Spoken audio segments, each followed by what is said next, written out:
不動産屋さんの怪談です。私の怪談ではよく大きな事件や事故に関係する話をご紹介していますが、今回もその一つとなります。それは1982年2月9日に日本航空350便福岡発東京行きの旅客機が羽田沖に墜落した事故に関係するお話です。この事故を覚えている方はどれくらいいるか分かりませんが、当時逆噴射という言葉まで不謹慎にも流行しました。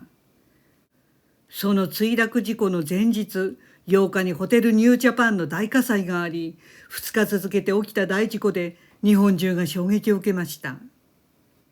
ちなみにこの飛行機事故の3年後の1985年に御巣鷹山に日航123便が墜落した大惨事がありました。ですから今回の羽田沖の事故とはその御巣鷹山の事故ではありません。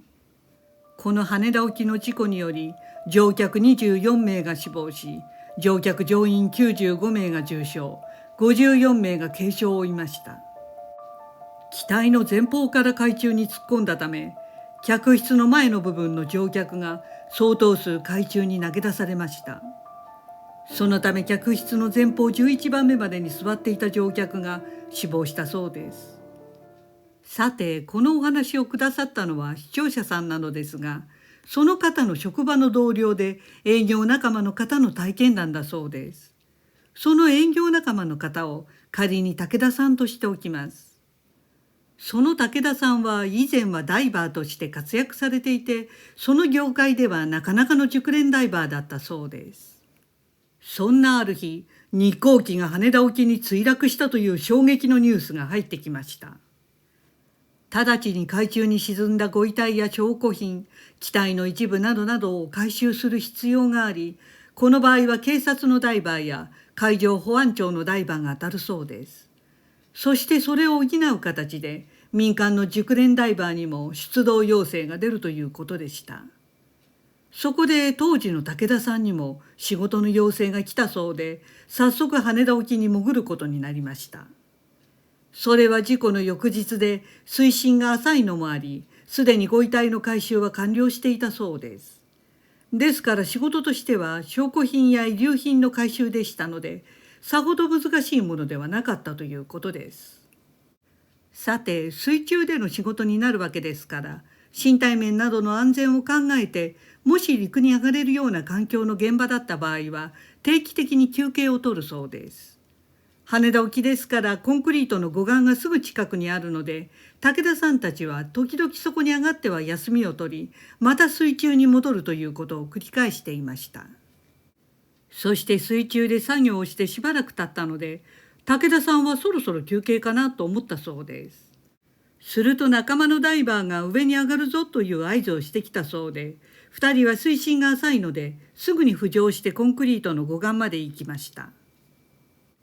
武田さんと仲間は2人で護岸に腰掛け、防水パックに入れてあったタバコとコーヒーを取り出して一息取ることにしました。2人はやれやれとタバコに火をつけて一服し、温かい水筒のコーヒーを飲んでいました。そして武田さんがゆっくり体が温まり、少しほっとした時でした。突然後ろから声をかけられたそうです。すみません。ここで何をしているんですか?と女性の声で話しかけられました。武田さんたちは何だろうと思い、それとなく後ろを振り返ると、そこには年の頃で40くらいの喪服の着物を着た女性が立っていました。武田さんたちはその女性に、自分たちは仕事で海に潜っていて休憩をとっているところだというような説明をしたそうです。するとその女性は、ああ、そうなんですか。何のために海に潜っているのですか?となぜか潜る理由を知りたがっていました。そこで武田さんたちは、この女性も飛行機事故のことを知らないわけがないだろうと思い、詳しい状況は省いて、自分たちは警察の要請で潜っているんですとだけ説明したそうです。するとその女性は、そうですか、ご苦労様ですと言って全てを理解したようで、武田さんたちに深々とお辞儀をして、その場から立ち去っていったということでした。武田さんたちは女性が和装の喪服姿だったので、おそらく事故の犠牲者の遺族か何かだろうと思いました。それでなんとなく気の毒にも思ったので、武田さんは思わず振り返って立ち去ってゆく女性の方を見たそうです。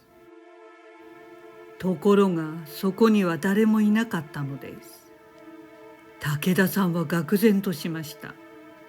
今の今まで話していて、ほんの数秒間しか経っていないのに、そこには誰一人いなかったそうです。和服姿の女性の足ではせいぜい5、6メーターくらいしか歩けないはずでした。港のコンクリートでまっすぐ整備された見晴らしの良い護岸です。肉眼でも200メーターぐらいは見渡せる場所で、隠れるところなどどこにもないのです。武田さんたちは鳥肌が立ったそうです。そして仲間のダイバーの方が言うには、その女性と話している時に違和感を感じていたのですが、それは女性に影がなかったということでした。武田さんは影までは見ていなかったそうですが、